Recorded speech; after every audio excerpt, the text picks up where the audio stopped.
Why don't we just call him? From a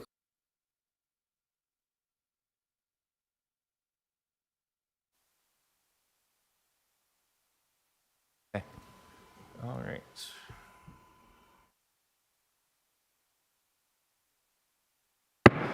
A special meeting of the City Council for Annapolis is now called to order Monday, April 27th at 6:05 PM.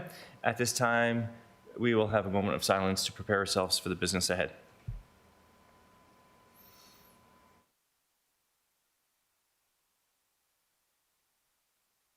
At this time, would everyone willing and able please stand for the Pledge of Allegiance? I pledge allegiance to the flag of the United States of America and to the Republic for which it stands, one nation, under God, indivisible, with liberty liberty and justice for all. Madam City Clerk. Mayor Littman, Present. Alderman Huntley, here. Alderwoman O'Neill, Present. Alderwoman Alsop Johnson, Present. Alderman Smith Brown, Present. Alderman Thorpe. Present.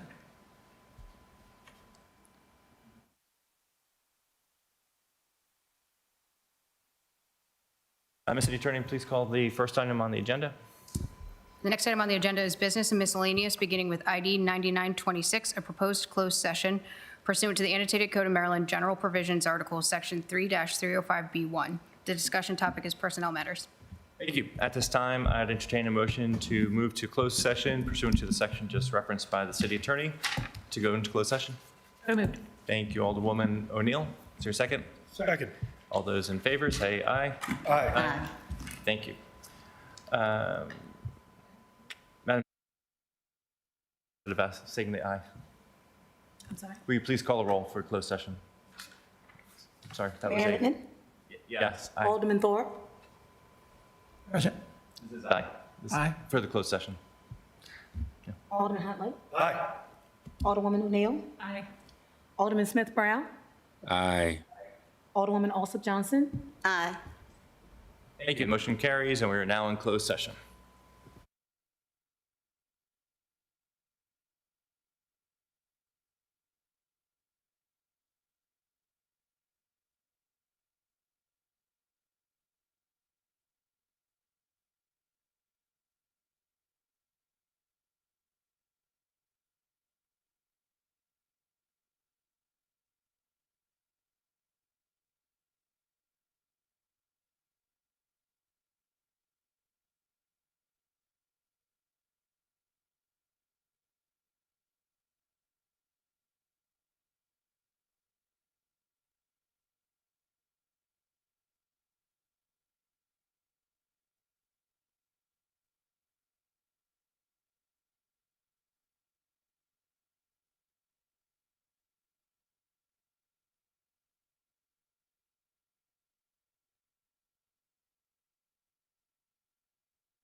to restart our special meeting of the night. Only one in the sun.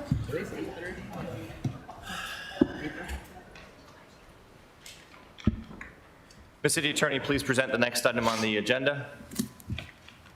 Yes, the next item on the agenda is approval of the agenda. Thank you. At this time, I'd entertain a motion to approve the agenda as amended to remove ordinance 226, mooring requirements in city waters. So moved. Thank you, Alderman Huntley. Thank you, Alderman Schandelmeyer. All those in favor say aye. Aye. Any opposed? Thank you. The motion carries.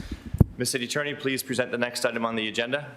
Next item on the agenda is ceremonial items, beginning with ID 7426, a citation for Captain Jennifer Kay. Thank you.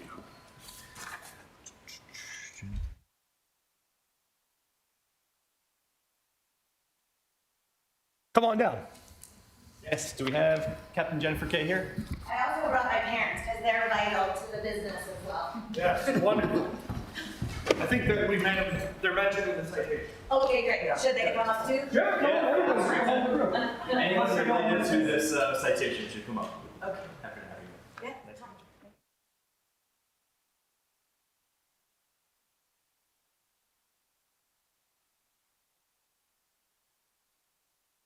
Go ahead. Okay, so this is one of our pleasures we get to do is to celebrate some of the people in the community.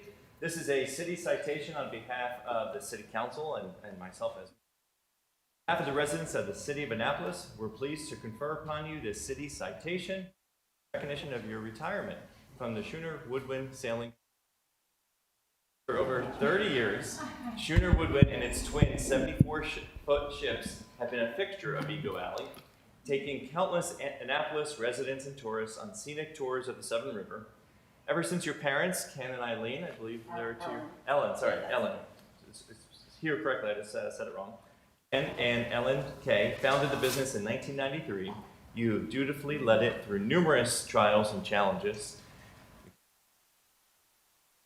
For your decades of hard work and for gifting countless people with treasured memories, the Annapolis community thanks you. Congratulations.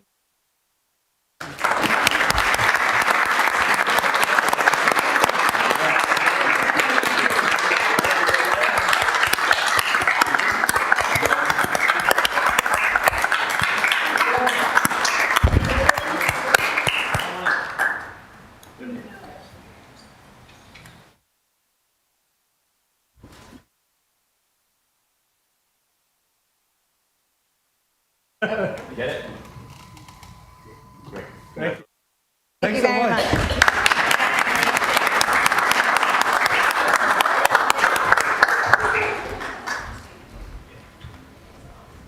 The next item on the agenda is ceremonial item ID 126, the city council citation to Nurse Jackie Maloney.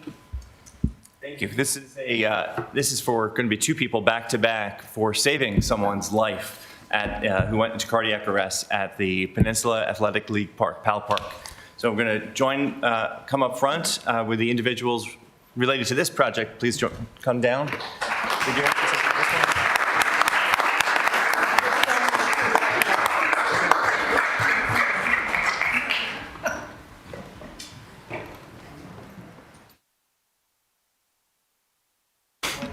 Yeah, so good evening, everyone. My name is Bud Potty from the Annapolis Fire Department. We just want to recognize we have Senior Trooper Allen with us from the Maryland State Police. We have also members of the Annapolis Fire Department, Mr. Firefighter Philippe Smith and Firefighter Downey as well with us today. And with us we have a special guest today that because of bystander CPR, and this is what we want to stress out, why it's important to learn how to do CPR, because of the actions of these women. Mr. McCabe is here present with us, alive and well. So I'll let the mayor read a little bit further about what happened that day. Thank you. So I have two citations. First is for Jackie Malone. On behalf of the residents of the city of Annapolis, we present you this city council citation for your life-saving actions and dedication to public service. On September 14, 2025, at the Peninsula Athletic League Cal Park, you responded to what was initially reported as a fainting incident that was upgraded to a cardiac arrest. As a retired nurse, you immediately took charge, performing high-quality CPR alongside Governor Moore's security detail before emerging. On the Annapolis Fire Department's arrival, you continue to assist as the team an AED and delivered 2 shots. Working seamlessly with Medic Unit 48, your clinical experience supported further interventions that led to the return of spontaneous circulation. The patient regained consciousness during transport and was alert upon arrival at Anne Arundel Medical Center, eventually returning home 5 days later. Your swift action and professionalism as a healthcare provider represent the very best of Annapolis. Thank you for your life-saving and quick action.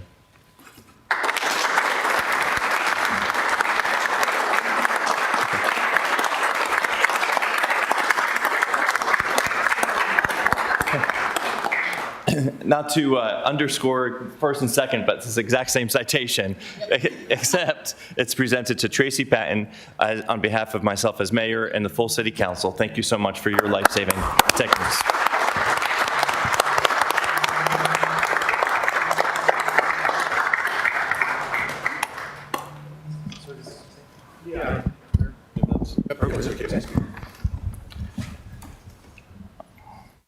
I should not be here. That is what every health professional, including all 3 of my cardiologists, have told me. An out-of-hospital cardiac event survival rate is 10%. With an AED present at the very moment, it happens that that rate goes up to 90% and then goes down 10% for every minute until the first shock. The first shock was at 5 minutes. It was already less than a coin flip. What I remember, it was one of those amazing, beautiful fall days in Annapolis, my favorite time of year. I was playing pickleball with Gary, Kelly, and Courtney. It was my first time I'd ever met and played with them.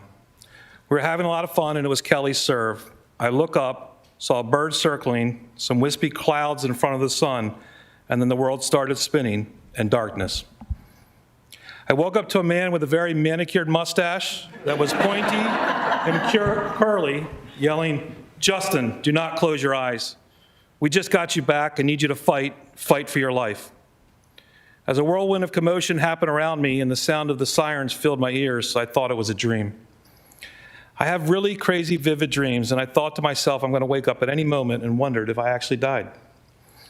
It wasn't until we got to the hospital, my wife walked in with my pickleball bag, just the way I'd left it, that I knew it was real and had to fight to get back to reality. I vividly remember the crew from the ambulance asking me if they could go with me to the cath lab. We all crammed into the elevator, and it was the first moment I felt safe. They stayed with me until the doctor claimed that it wasn't a blockage that caused the event. I've been told that I was down for 17 minutes. 17 minutes that felt to me like a blink of an eye. What I didn't know was about all the amazing people, strangers, who made life-saving, critical decisions and actions. Gary grabbed me as I collapsed to the ground and felt me die in his arms. Jackie turned to her decades of nursing experience and started CPR. Kelly ran to the baseball field to find help. That is one of the key decisions to save my life. Tracy Patton, an ER nurse for 15 years, and Governor Moore were watching their sons play baseball. Tracy sprinted to my side. Governor Moore hurdled chairs, sprinting to his truck for the AED. His troopers thought he was under duress, and so he put them into action instead. Gary described it to me this way. We got you laid out and we're starting CPR. I didn't really know what to do, and then like out of heaven, a small blonde woman showed up and started giving orders. An AED showed up next to me, and 4 large men were there. I looked up, and a tall black man was praying next to you, and I thought, he looks familiar. Tracy took command and directed the 4 troopers to take over CPR. Their strength and commitment to push on my chest for 17 straight minutes is the main reason why I have very little cognitive effects. Tracy also didn't hold back as she gave me mouth-to-mouth and continued to keep everything in control, which is why when EMS arrived, they had her continue to run the code. 17 minutes and 5 shocks. Not many people get to survive that. And even fewer people get to stand here 6 months later and talk about it without significant cognitive reduction. My heart refraction rate was 33%. That's heart failure. 60% is the normal number. After 1 month of cardio rehab, it was back to normal. My cardio rehab nurse quoted, "We just don't see patients like you who were down for 17 minutes and recover like this." Every decision, all the training, hard work, and dedication to serving the public by everyone that day saved my life, and saved it in a manner that allowed me to be almost fully recovered after 6 months. Last week, I went on a 10-mile bike ride with my son. Everyone that day didn't care about my age, my sex, race, religion, political views, or even if I deserved to be saved. They said to the world, "Not this man, not today." But you didn't just save me.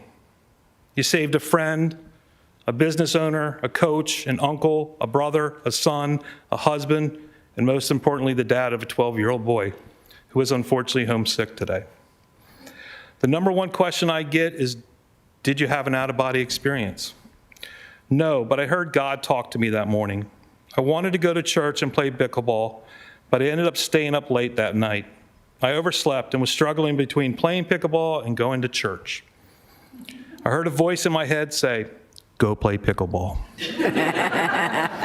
God put me there at that moment and surrounded me with amazing people who went to extraordinary efforts to save me. Every day, there is a moment when I stop, usually shed a tear, and I'm overwhelmed with gratitude. It might be the feel of the wind, a moment of laughter, a sunset, my wife's smile, or the twinkle in my son's eyes. I stop and I think about all the people that day who had the courage to fight for me, and I will forever be grateful for everyone involved in those 17 minutes. Thank you.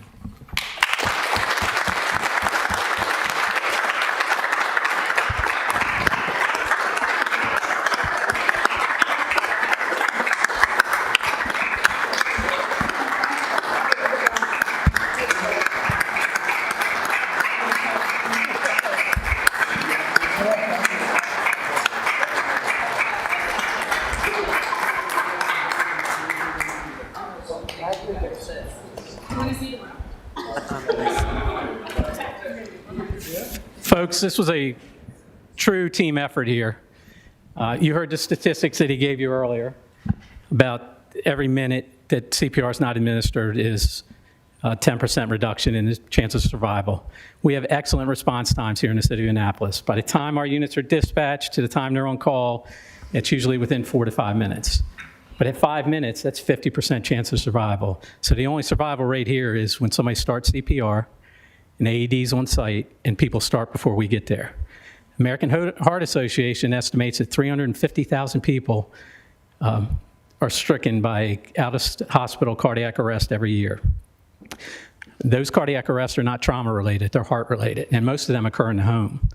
So what I'm telling you is you need to learn CPR. Don't be afraid to get involved. If you want to learn CPR, just go to cpr@annapolis.gov, or you can call one of our fire stations and we'll make that happen for you. You don't have to get a certification. We will teach you hands-only CPR. We'll teach you how to administer Narcan, but those seconds count, and those seconds are what allows us all to be here today. So the firefighters and the troopers that were there, they received awards also. One of the most distinguished awards that I can give out as fire chief is what we call a Gift of Life Award. And that's an award where somebody is in cardiac arrest, where they are no longer with us, and they walk out of the hospital and are alive today.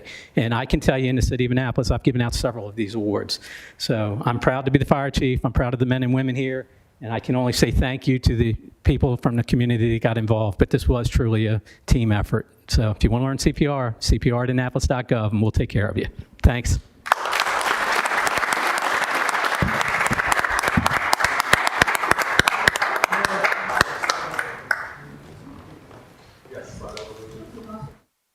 Wait on a minute.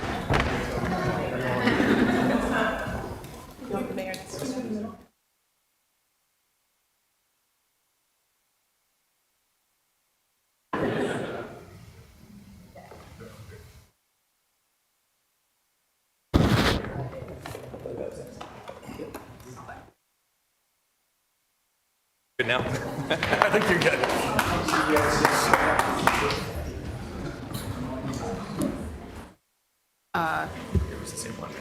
Yeah, there wasn't another one on the agenda anyway, so.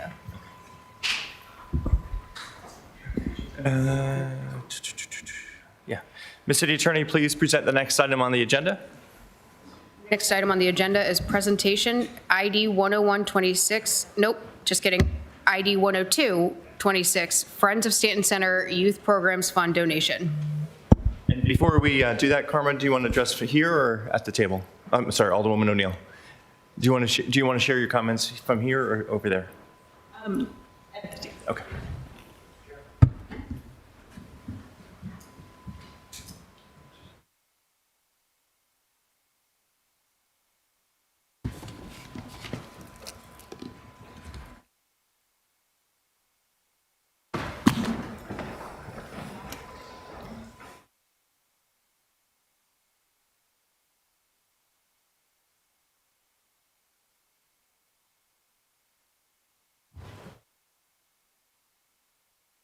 Presentation. All right.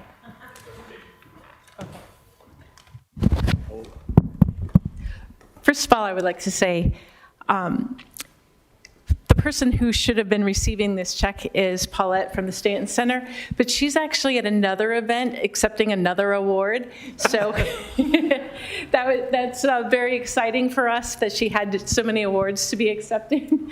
But I wanted to bring the Knights in today to present this check that they are presenting to the Friends of Stanton Center. And Townsend is here to represent the Friends of Stanton Center. But the Knights do so many great things in the city of Annapolis, from coat drives to bingo nights where they're doing a portion of their bingo funds to different nonprofits. And we are lucky enough that the Friends of Stanton Center, the After School Club, is the recipient of that. Thank you.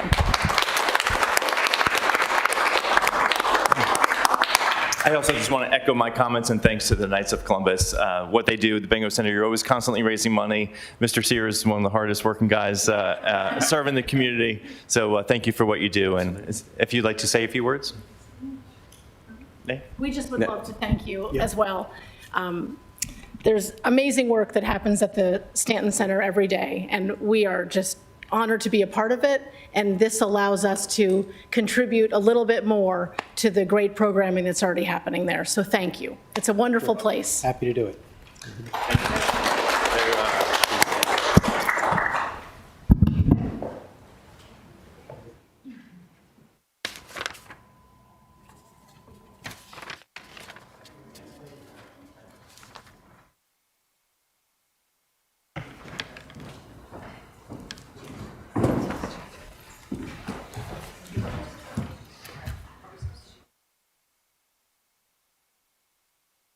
We're just going to hear him?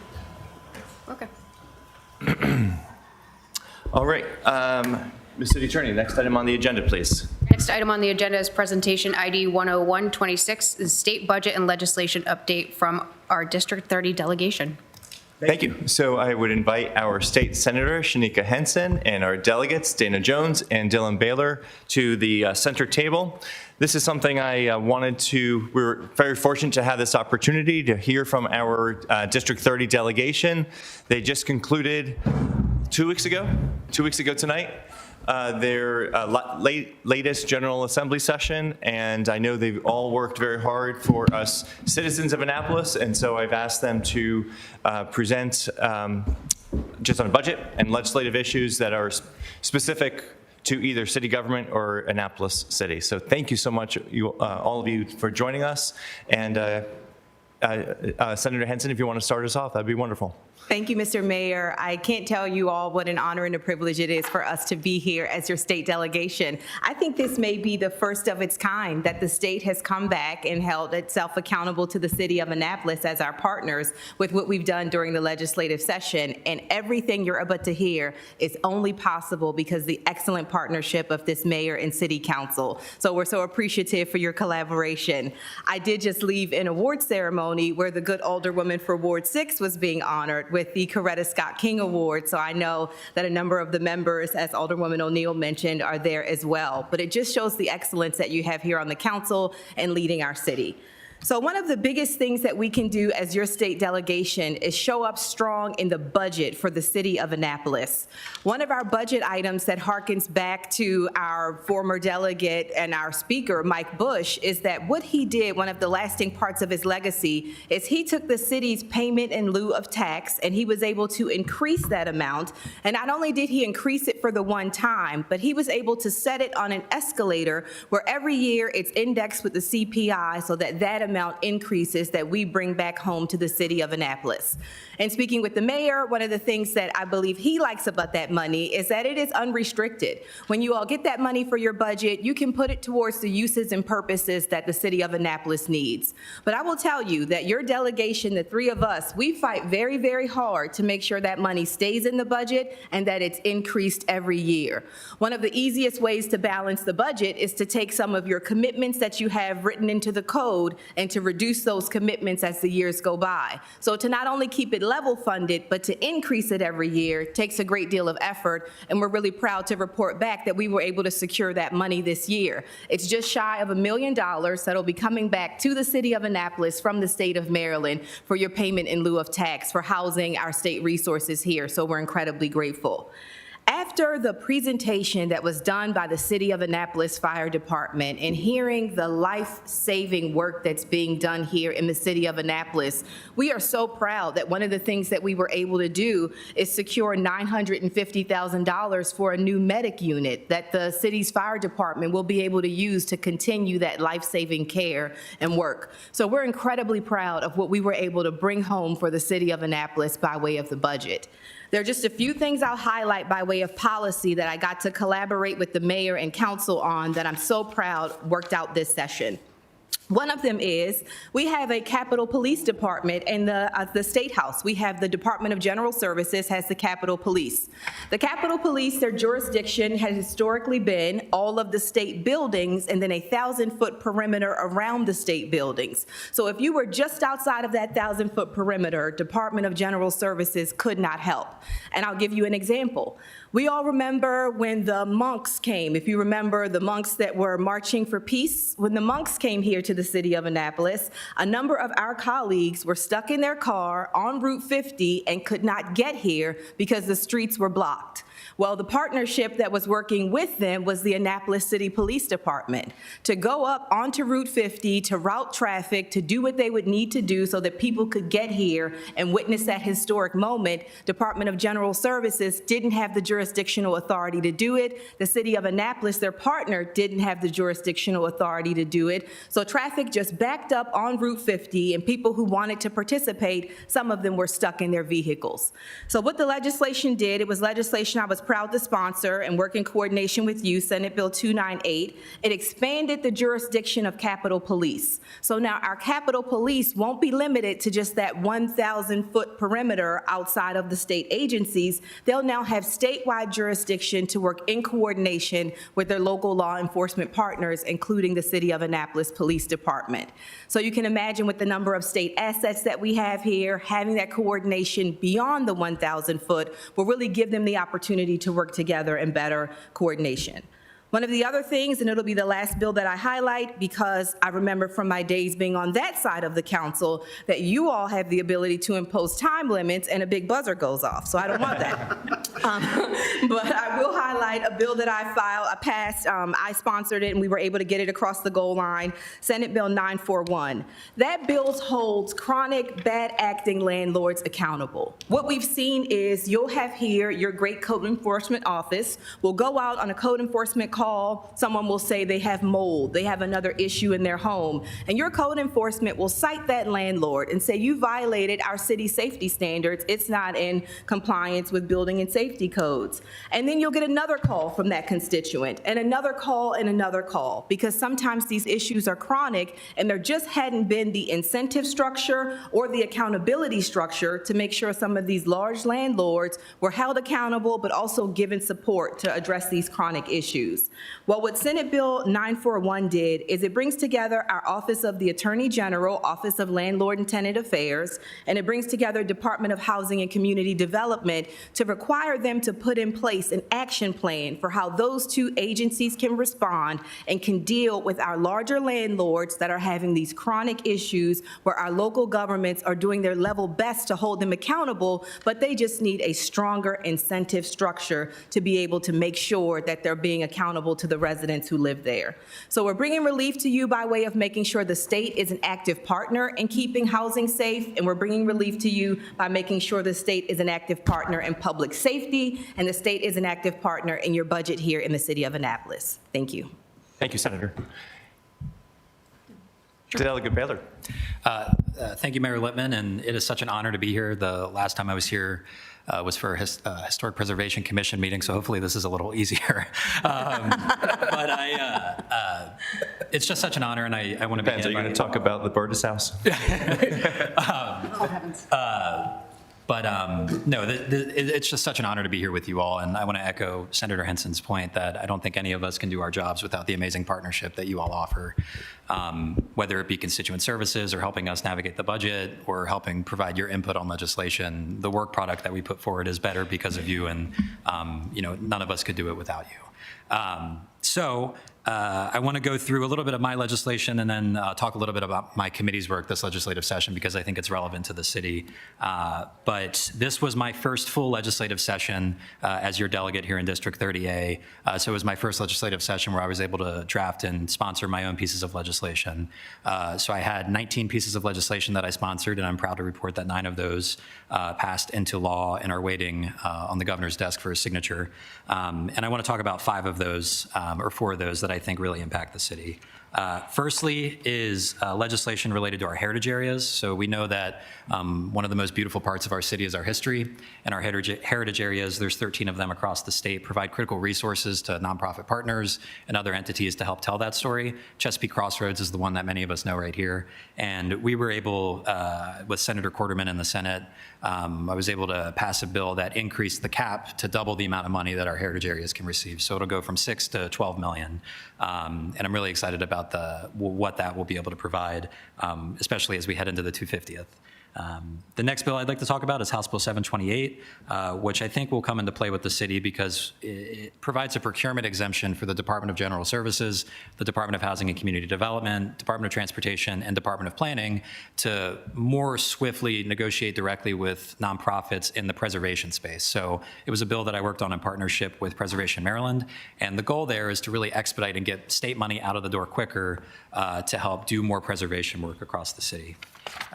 The third bill I'd like to talk about is the Maryland Housing Certainty Act, and I'd like to give a special shout out to Alderman Schandelmeyer for his support of the legislation. But this is, I think, one of the most significant pieces of housing legislation that we have this session. And what it does is, all it says is that once somebody gets a complete application in for a proposed project, that the rules that you all pass that are really important, whatever it may be, those are locked in for that project at the time. It was a Governor Moore priority and a Department of Housing and Community Development priority, and we know that that certainty across the state will help build more housing units and really help us address the housing crisis that we're facing. 2 other quick bills. One, because I know we love our libraries in the city, I had a bill to add student members to library boards, which is really exciting to have student voices there. And for our first responders in the city, we provided a $5,000 increase to the income subtraction modification that they receive from their retirement benefits. But as I said, I was grateful that Speaker Emerita Adrienne Jones, who we just saw at that event, appointed me to the Environment and Transportation Committee, where I think I really have the opportunity to work on values and issues that represent our community's values. But this session, Speaker Pena-Melnick shifted policy areas around. So the biggest bill that I had the opportunity to work on as a member of the Energy Subcommittee was the Utility Relief Act. I know many of us, all of us, are hearing from our constituents about the ever-increasing rates of energy. So we passed a massive bill that will both provide short-term and long-term solutions to meet the moment and bring down energy rates.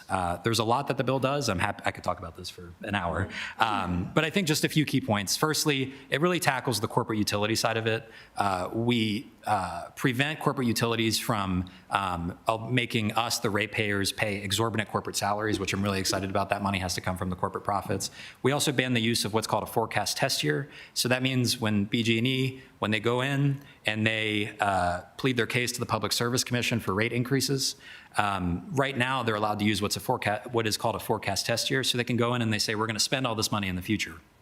What we say is we ban that, so now they have to base those rate increases on historic spending or actual spending. So there's an inherent incentive now that the spending and the rate increases that we're facing as Marylanders are directly tied to infrastructure investments that are actually meaningful, not future spending that we may or may not need. We do rein in data centers in the bill. We make sure that they are paying more of a fair share for their upgrades to the grid. We do really exciting stuff with advanced transmission technologies and grid enhancing technologies to ensure that new power in the state is going to have better efficiency. And then I think my favorite part of the bill is we allow what's called balcony solar. So it's a solar panel that you can put on your balcony and plug it in, and it helps you meet your energy goals. So I know I've talked for a while. I'm trying not to have that buzzer go off. But I just want to say it's such an honor to serve in this role, and I appreciate the partnership with all of you. And just thank you for the time. Delegate Baylor. Delegate Dana Jones. Thank you so very much. It is an absolute honor to be here with you all. This is truly a full circle moment as I have been serving and working for you all and our the surrounding Anne Arundel County area for the last 6 years. It was an incredible session, but let's be honest, over 3,000 bills introduced. Everything gets a hearing. Near almost like 900 were passed. We're not going to go through all of them tonight, but that doesn't mean you can't reach out to the office, ask some specific questions, because I am always there in the office, always on the email. So many of you do reach out on a regular basis. I'll go over a few things that happened this session, both in the office for myself, for you, and the bills that I passed. And then as your appropriator here, I then will go over the budget.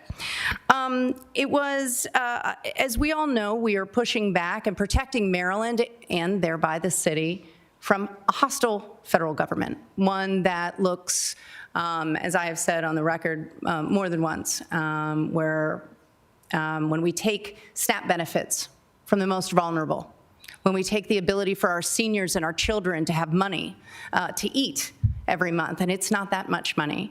There are days where pushing back really felt like was paying the purpose in some of these federal actions. So as we continue at the state level to fortify our state and our constituents that we share together, it was really about those unbelievable needs and keeping everyone afloat, which with a shot clock, so I had a grandfather who was a basketball coach forever, with a shot clock of the 90-day session, it leads to a very chaotic and 17-hour day.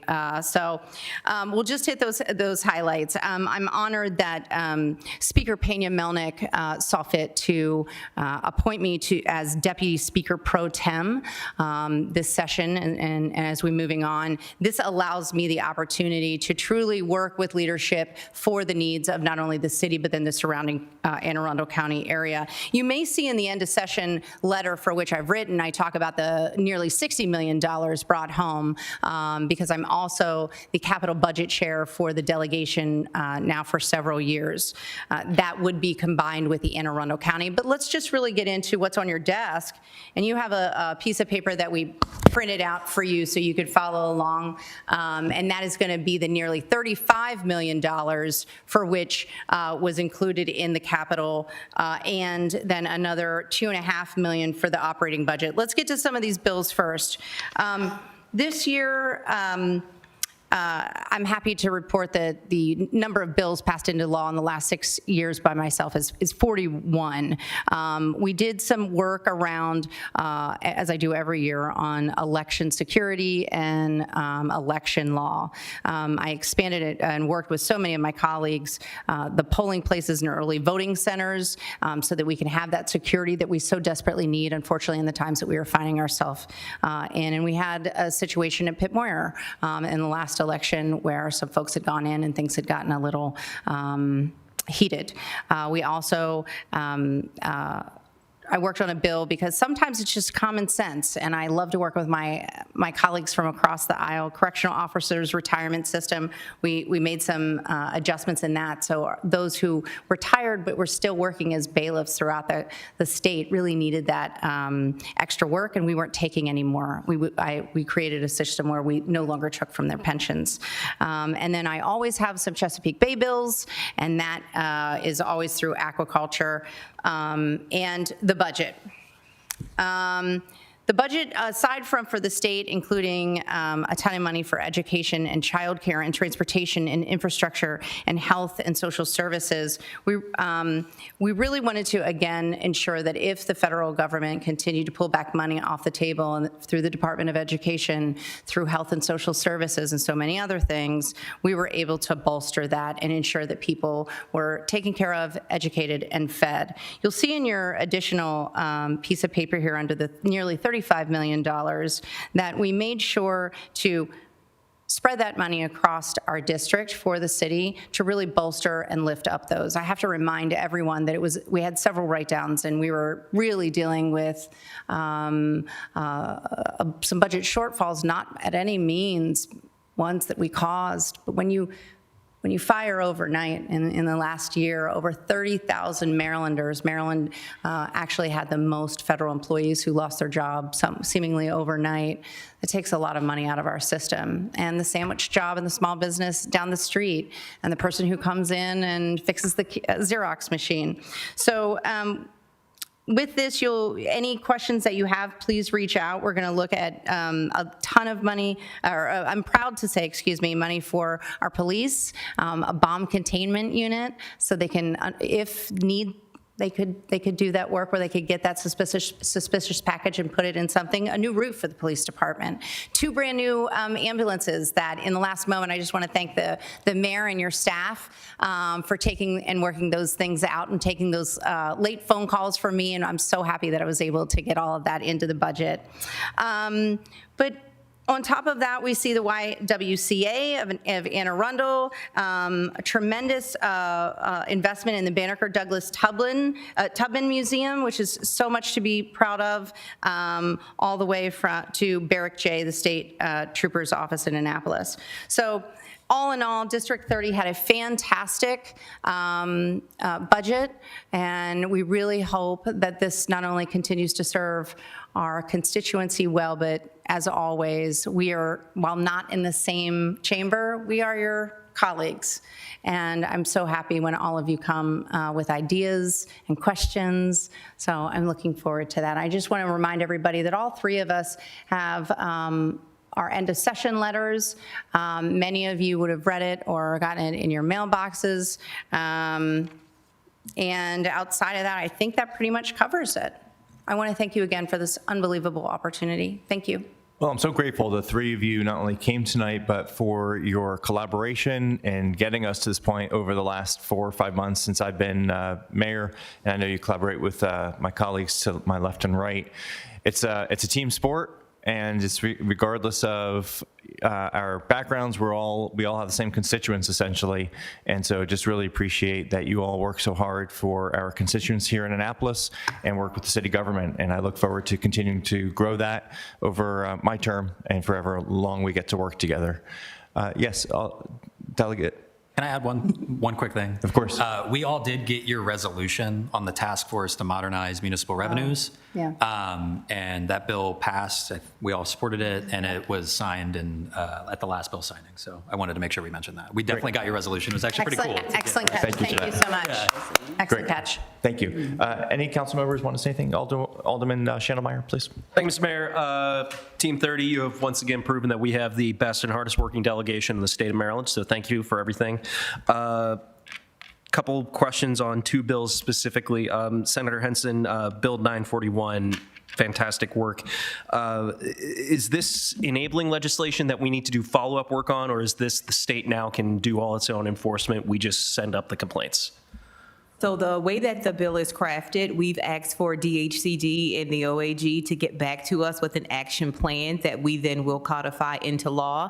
That action plan may have some mechanisms where hopefully the state or the city agencies that have those chronic actors can identify them and send them to the AG's office for that additional enforcement under the Consumer Protection Act, and then for additional support from DHCD if they are underfunded or for whatever reason need more consistent monitoring for compliance. So we'll get the report from them, and then we'll be able to codify that to work best with our city partners. Excellent.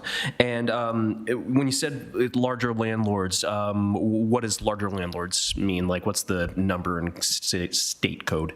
Yes, so the bill, as it was originally drafted, it didn't define larger landlords, but through the process of amending it, we do say the landlords that own 500 or more units. So if you are one of the larger properties, like let's say, for instance, you have Southern Management in your district. Southern Management would be one of those properties that would be a large landlord. Housing Authority of the City of Annapolis with 790 units, they would be considered a large landlord. Thank you. And then Delegate Beeler, first off, great job on the Housing Certainty Act. I'm already seeing some benefits of that in the city. So on HB 653, tax relief for first responders. Something we were bumped into with that with Anne Arundel County and Annapolis is if a county first responder lives in the city or a city first responder lives in the county, they can't get these benefits. With this legislation, would they be able to receive, would we be able to provide them with that credit? Yeah, if I'm remembering correctly, that's related more specifically to property taxes. This is your retirement income subtraction modifications. I apologize for misunderstanding. I'm so focused on property taxes. And then on the Utility Relief Act, and this is a group question because I know all of you worked so hard on this piece of legislation. Does it give us as a local government any tools to assist our constituents with increasing utility bills? So I've actually been thinking about this question a little bit. I think one thing I would implore you all, and I don't know if it's the right solution, but Montgomery County actually has an interesting model. I think it's called a community choice aggregator, where it's a pilot program where they actually collectively negotiate on behalf of their county residents better utility rates. So that's one thing to look into. But with regard to specific authorities for you all through the Utility Relief Act, I don't think that there is anything specifically related to municipalities in that legislation, but I'm happy to look more in depth and follow up. I think we were taking more of a grid level PJM approach and a Public Service Commission approach for statewide challenges. And it's difficult, right? Because BG&E has a service territory that's like 7 jurisdictions. We did make some increases to the funding for folks who, it's a means tested program where you can qualify for energy assistance. With the LIHEAP and the OHEAP programs, we added additional funding to that, and then we beefed up the people who would be able to qualify. I think on the city level, the Community Action Agency does the qualifications for those, so you can send your constituents there, and that will have additional resources and funding and expanded eligibility so that more people are available to take advantage of it. Well, thank you all again for your incredible work during this 90-day sprint. We all see firsthand how hard each and every one of you work, and I'm proud to call all of you my state representatives. Thank you, Thank you so much, Alderman. Any It's other very council kind. members? Okay. Can we give them a round of applause? Thank you.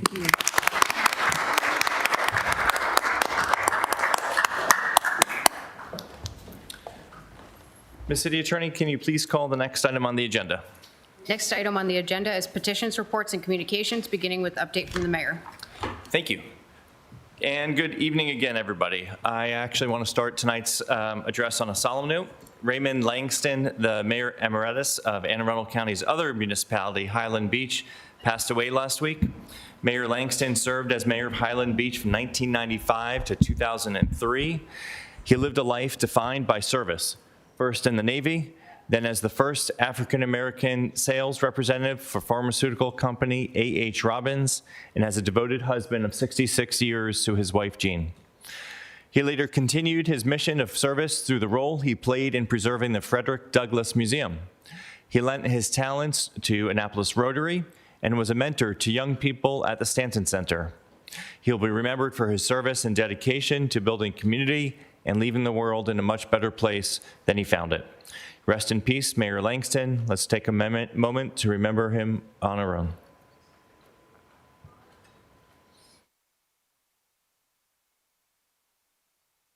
Thank you. We have good news for folks inconvenienced by the temporary traffic pattern in downtown for the boat show. The show's over, and the traffic flow around Memorial Circle at Main, Compromise, and Randall Streets is being restored. And of course, Mother Nature seems to like to play cruel weather tricks on the spring sailboat show. This was no exception this year.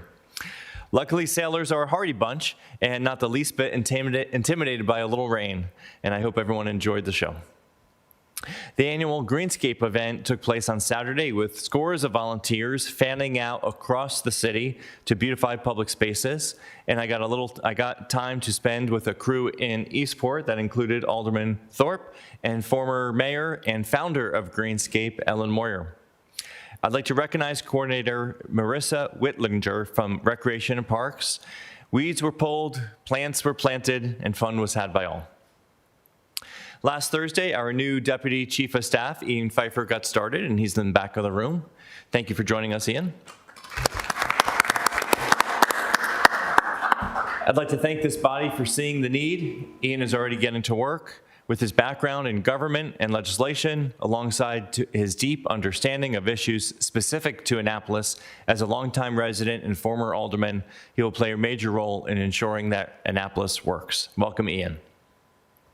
I want to thank Alderman Conti, who again is at another awards event tonight, residents and city directors and the staff who came out to our Ward 6 Town Hall last week. Each of these sessions, and we've now done 7, have been unique to the ward and neighborhood. And we're seeing common threads emerge through how we can improve the delivery of services. It is helpful, and I thank the public for not only attending, but also sharing honest feedback. The next one is in Ward 4 with Alderwoman Janice Alsop Johnson at the Bates Legacy Center. That is at 6:30 p.m. on Thursday, May 14th.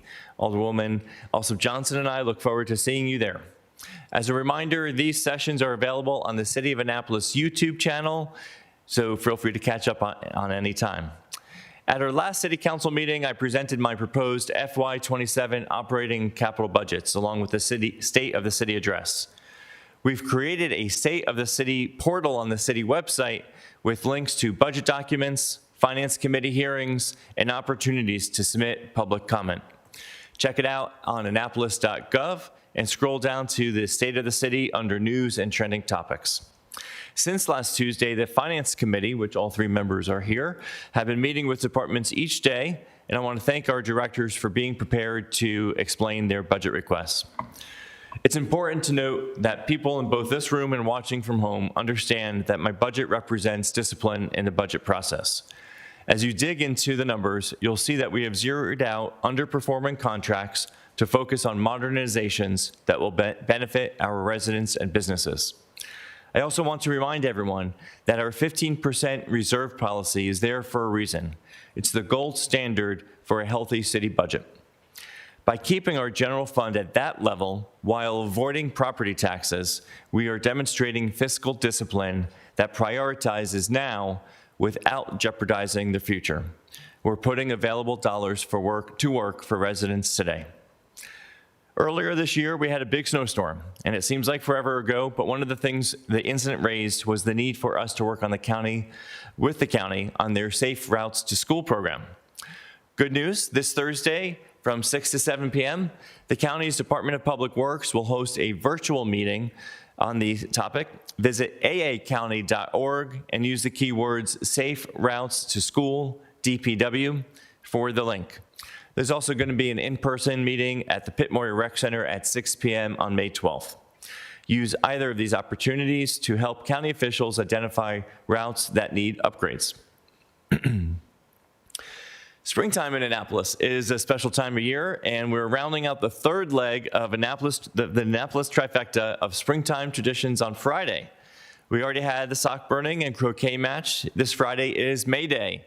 And we all look forward to seeing the colorful floral baskets hanging on doors throughout the city and being judged in downtown by the Garden Club of Old Annapolis Town. If you're in the historic district and you want your basket to be considered by the judges, they want it on your door by 10 a.m., tagged with your name and theme. Blue ribbons will be handed out on the day. Winners will be invited to a special tea party next Tuesday. Next, the City of Annapolis' summer intern program kicked off last week with a call for resumes. And I thank Rocio Smith for getting that program started a little earlier than it was projected to. This paid internship is for high school and college students who would like to get a taste of working for the city government this summer. These opportunities are not limited to city residents, but preference is given to those who live within municipal limits. Please check the website and use the keyword intern. I'll talk more about the details at next week's council session, but commissioning week begins in a little under 3 weeks, May 16th through 22nd. Due to national security concerns, the Naval Academy has implemented new restrictions on visiting the yard. If you don't have valid military ID or an escort, you're not getting on. That's okay. There are plenty of other places to see the Blue Angels arrive and practice on Tuesday and put on their show on Wednesday. Plan ahead.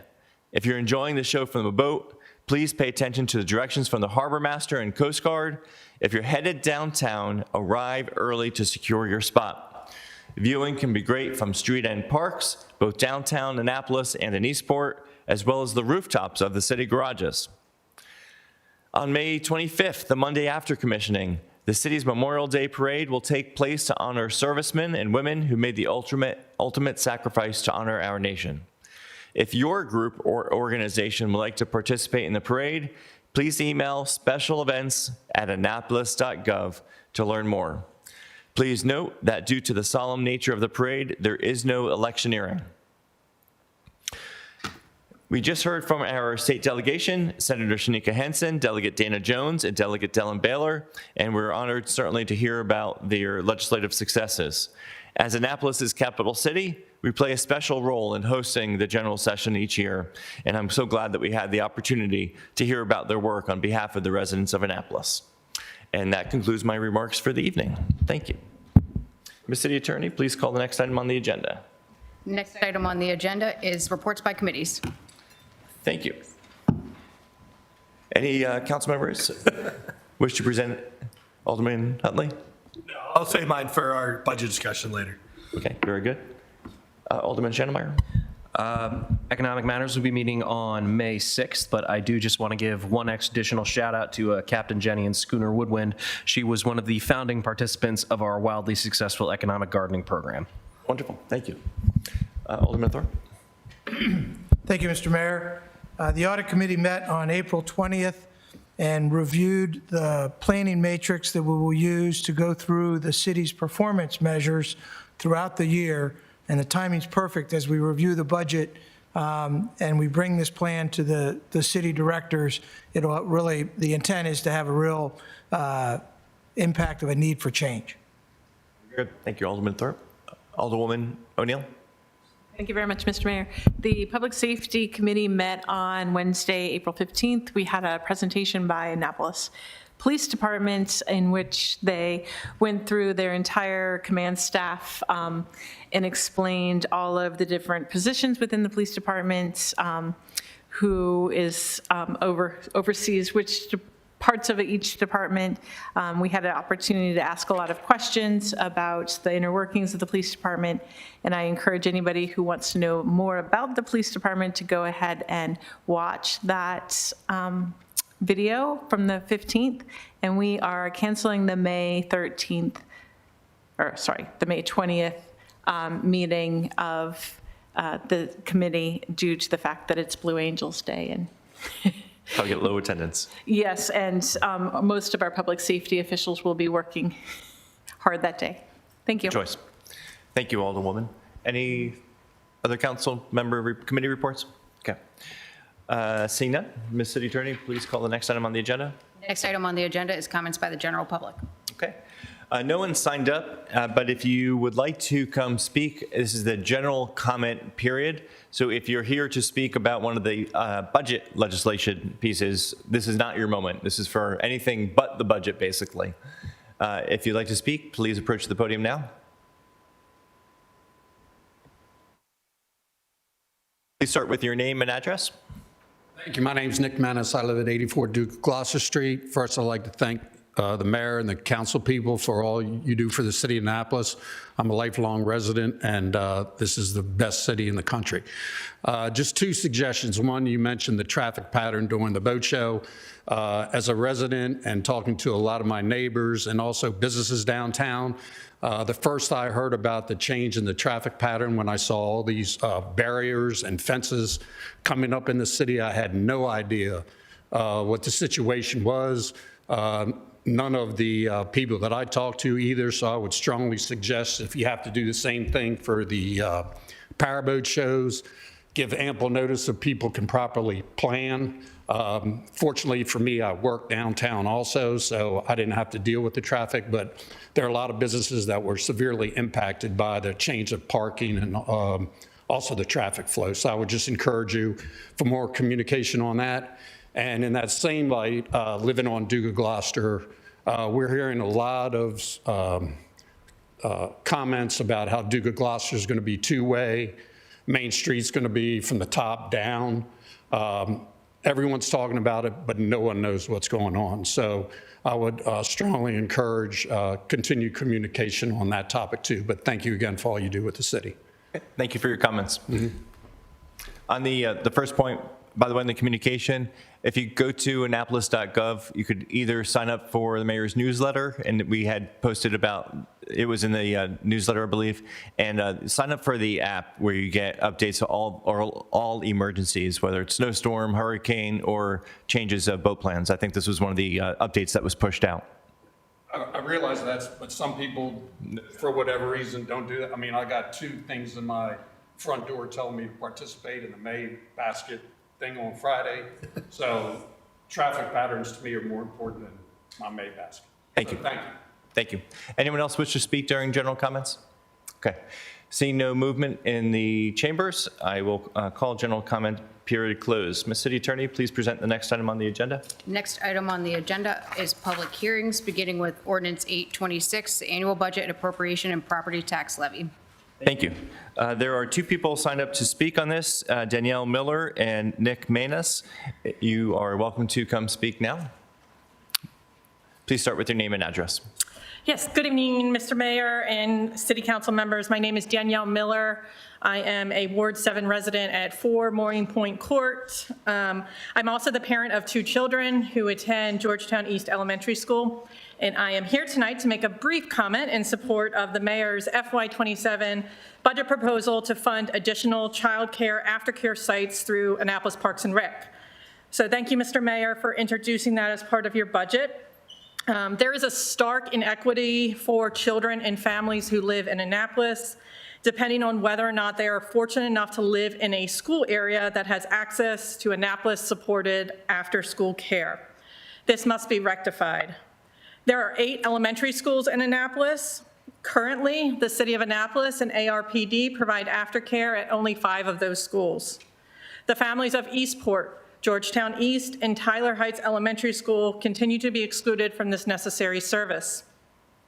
After continued advocacy, in a survey this past fall, Georgetown and Eastport families that showed a need and desire for aftercare, Anne Arundel Parks and Rec partnered with a nonprofit, OIC STEAM, to create an aftercare program at Pip Moyer.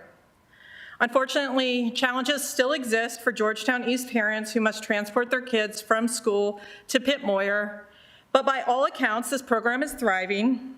It has enrollment from Eastport and Georgetown East families, and I have on good authority from my kids that the mayor stopped by today to see how the robot dogs were working. This program shows the potential for creating a sustainable program for all children who attend Annapolis schools. It shows there can be collaboration between schools and can complement each other with funding from the city. Aftercare is an essential and necessary service for working families. My family and I have been very grateful for the spring aftercare program at Pip Moyer, even with the transportation challenges. To sustain this program and create more aftercare opportunities in collaboration for AACPS, I ask for your support by voting to include funding for additional childcare sites in the FY27 budget. Thank you so much for your time. I can assure you that your child was well behaved because they all were. They were a great audience. Great to hear. Thank you so much. Thank you. Nick Manus. Spoke. Step down? Okay. Is there anyone else that is here to speak to ordinance 826? Okay, I'm going to leave that public hearing open for the next council meeting as well. Ms. City Attorney, please present the next item on the agenda. Next item on the agenda is a public hearing on Resolution 1026, fiscal year 2027 annual fee schedule. Thank you. And we do not have anyone signed up to speak. If you would like to speak to Resolution 1026, now is your time. Okay. I will declare that public hearing open as well to be continued at the next City Council meeting. The City Attorney, please present the next item on the agenda. Next item on the agenda is a public hearing on Resolution 1126, fiscal year 2027, the fine schedule. Okay, we have Tracy and Ryan Paulton signed up and Justin and Mary McCase, but I'm wondering if they were here just for the presentation earlier. Okay, not seeing them. If anyone would like to speak to R 1126, now is your opportunity. Seeing no motion in chambers, I declare this public hearing open to be continued at the next council meeting. Ms. City Attorney, present the next item, please. Next item on the agenda is the public hearings on Resolution 1226, fiscal year 2027, position classifications and pay plan. Okay, and no one signed up to speak to R 1226. Would anyone in chambers like to speak to it? Seeing no motion, I leave that public hearing open to be continued at the next council meeting. Ms. City Attorney, please present the next item on the agenda. Next item on the agenda is the approval of the consent calendar. The items on the consent calendar include, beginning with supplemental appropriations under $50,000, SA 2026, which is a $3,000 grant from Recreation and Parks USTA Mid-Atlantic Foundation. Next item is fund transfer FT 926, transfer from non-allocated debt service of $32,900 to the general fund for fleet operations. Next is appointment AP 1926, the appointment of Marcia Ormsby to the Human Relations Commission. That's the end of the consent calendar. Thank you. Any objection to any of the items on the consent calendar? Seeing none, I'll entertain a motion to approve the consent calendar. So moved. Thank you, Alderman Schneidermeyer. Is there a second? Second. Thank you. Madam City Clerk, please call the roll. Mayor Littman, Aye. Alderman Thorpe, Aye. Alderman Huntley, Aye. Alderwoman O'Neill, Aye. Alderman Smith Brown, Alderman Smith Brown, Can't hear you. I'm just saying I can't hear you, Caitlin. His camera is off. Julian said he's not on. Okay. Alderwoman Alsop Johnson. Aye. Alderman Schneidermeyer. Aye. Thank you. The motion passes. Ms. City Attorney, please present the next item on the agenda. Next item on the agenda is legislative actions on first reader, beginning with Resolution 1626, fees related to street cafes, a type of outdoor dining. Thank you. Is there a motion to adopt R 1626 on first reader? So moved. Thank you, Alderman Huntley. Is there a second? Second.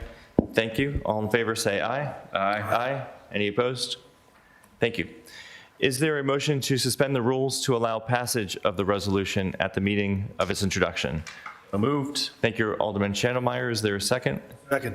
And before we get into the vote, I just want to explain to anyone listening. Actually, I'm working with this with Alderman Huntley. Do you want to explain the context? Sure. And I noticed there's not a sponsor on this. So could Mayor Littman and I both get listed as sponsors? I see my name on it as a sponsor, but happy to have Oh, okay. happy to co-sponsor it with you. Yeah.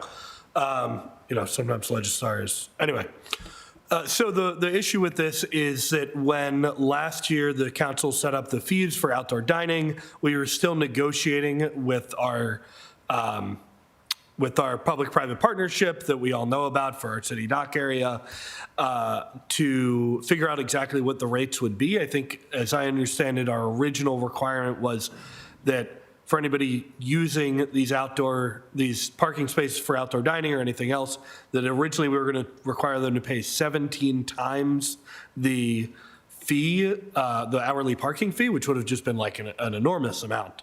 Thank you. I see the city attorney is nodding, so I didn't get it wrong. And realistically, those spots are not actually full for 17 hours if someone was parking in them. So we were able to negotiate a more appropriate fee, which is 10 times the hourly rate. We need to set that for the street cafes. Now, the issue is that this got overlooked until a couple weeks ago, and we're already in the thick of outdoor dining season, and that's why we need to suspend the rules on this, because otherwise we're just holding people up for another 2 weeks for outdoor dining, when I don't think there's any controversy here, and I think we can all agree we're going to pass it.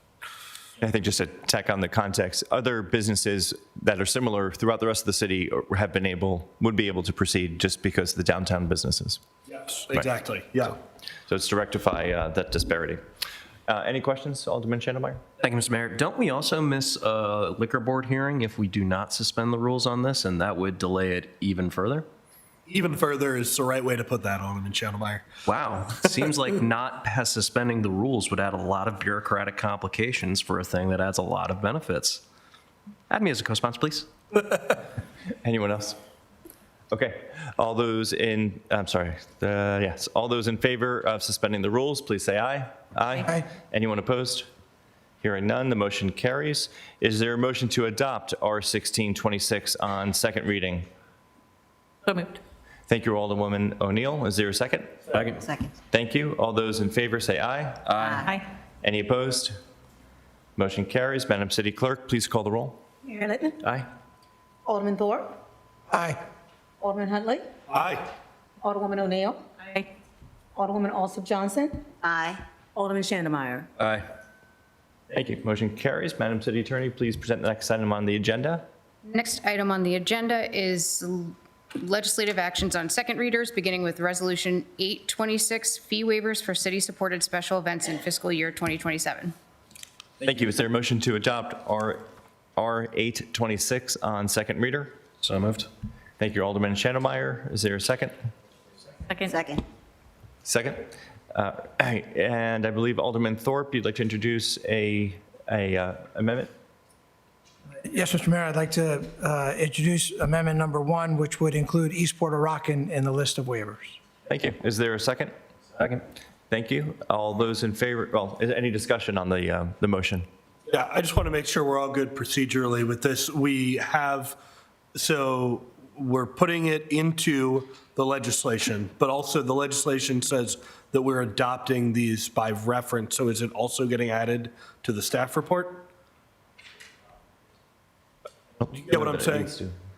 The legislation, the resolution essentially says all the ones that are listed in the staff report. And so I want to make sure that as we're amending the legislation, we're also amending the staff report. Thank you. I'm going to give our city attorney a moment to give us some guidance. I don't know if it was amended into the staff report.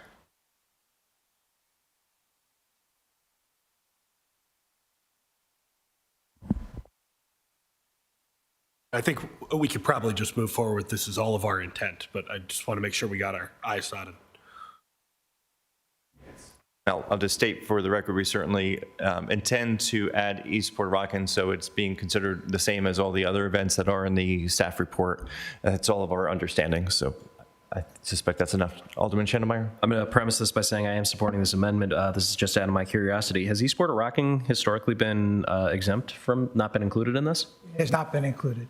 Oh, well, about time we fix that.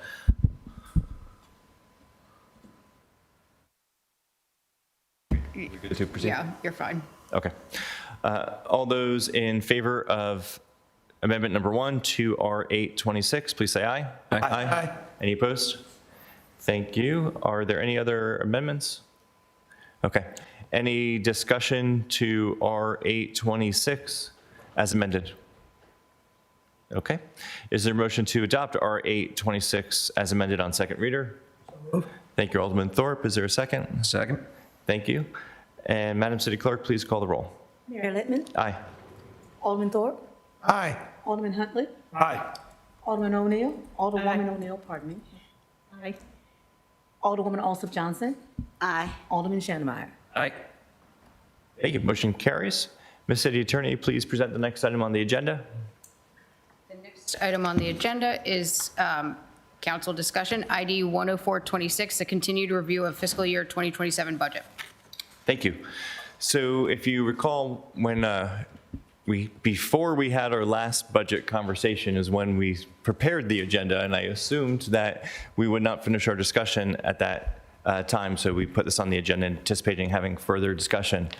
And we also have scheduled a work session this coming Thursday on the budget. And so first I would like to turn it over to our finance director to see if there's anything he'd like to present today, with the fair warning to all of you that we didn't just have a discussion about a presentation until just a couple hours ago. So the answer might be no, and in which case he might just tell us what he's going to present on Thursday.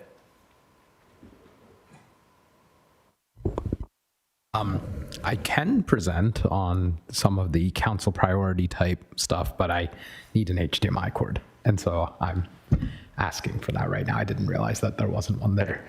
Why don't we save, because I know because we were missing 3 council members at this meeting, maybe we should just save that presentation for Thursday. Okay. And in light of missing council members and an HDMI cord.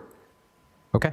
Okay. Thursday, we will be going over some of the council priorities. There was also a request to have the CIPA budget to include ward. So we have some of that information in a summarized format. And then we also have Davenport for Thursday as well to discuss that capacity. So pretty full agenda, and looking forward to continuing the conversation. Is there anything else that council member wants to ask the finance director to present on Thursday in addition to those things? Yeah, I just want to make sure we're clear that we're talking about the capital budget on Thursday, right? That's the main thing. Okay, I didn't hear that said, and I just wanted to make sure it was on there. Okay, great. So I'm open to any questions, anything anyone would like to discuss about the budget. We can leave this fairly open. Any question, knowing that we had that further discussion on Thursday. Hey, One thing we had discussed was just Alderman Huntley? Sorry. Yeah. I'm terrible about that. I apologize. It's okay. One thing we discussed was just to reiterate the timelines. If you or the finance director or the city manager wants to go over some of those timelines that we set up for council members and what those mean. Sure, happy to. That's a good reminder. Thank you. Give me just a second. So,